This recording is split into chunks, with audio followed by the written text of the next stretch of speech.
चीन को हर लड़ाई में भारत धूल चटाने की हिम्मत रखता है, चाहे वो गलवान घाटी हो या फिर फिंगर पॉइंट के इलाके हो। भारत ने हर जगह चीन को तगड़ी चोट दी है। यही कारण है कि चीन फर्जी खबरों के सहारे भारत से भिड़ने की तैयारी कर रहा है। भारत चीन सीमा पर दबाव के बीच मनोवैज्ञानिक दबाव बनाने की कोशिश में जुटा है। हाल ही के खबर में चीन के तरफ से अफवाह फैलाई गई, जिसमें खबर थी कि चीनी सैनिकों ने भारतीय सैनिकों पर दृष्टि एनर्जी वेपन का इस्तेमाल किया।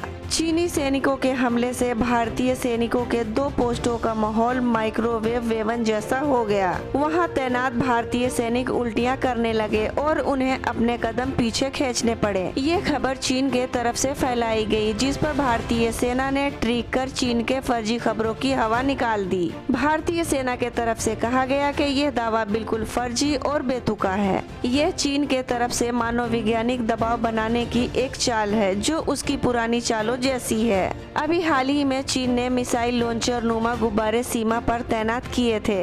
बस उसकी तरह ही उसकी यह माइक्रोवेव वाली योजना भी हवा में रह गई, जिसका वास्तविक से कोई लेना देना नहीं है। हमारे देश के सैनिकों ने पेंगोंग झील के दक्षिणी शोर पर सुसुल में कैलाश पर्वत सिडनी की चोटियों पर कब्जा किया, जिसे पीएलए छुड़वा नहीं सकी।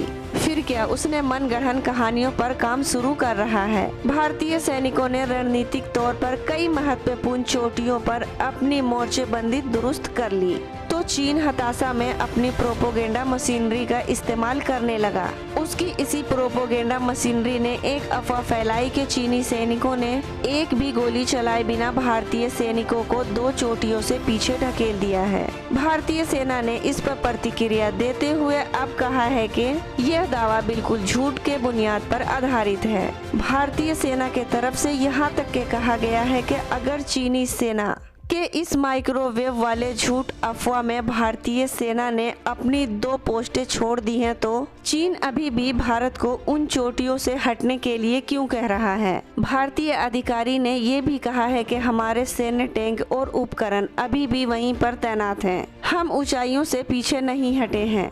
खैर, आपके मन में यह सवाल उठ रहा होगा कि माइक्रोवेव हथियार क्या है, तो जान लीजिए, माइक्रोवेव हथियार कम घातक होते हैं, जो इसकी सबसे बड़ी खासियत है। कई देशों में इस टेक्निक को हथियार के तौर पर इस्तेमाल में लाने की रिसर्च चल रही है।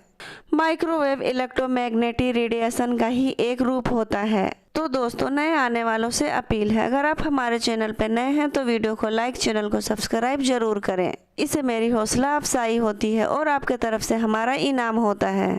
और भारत सरकार को भरपूर सपोर्ट करने के लिए कमेंट सेक्शन में जय हिंद, वंदे मातरम जरूर लिखें।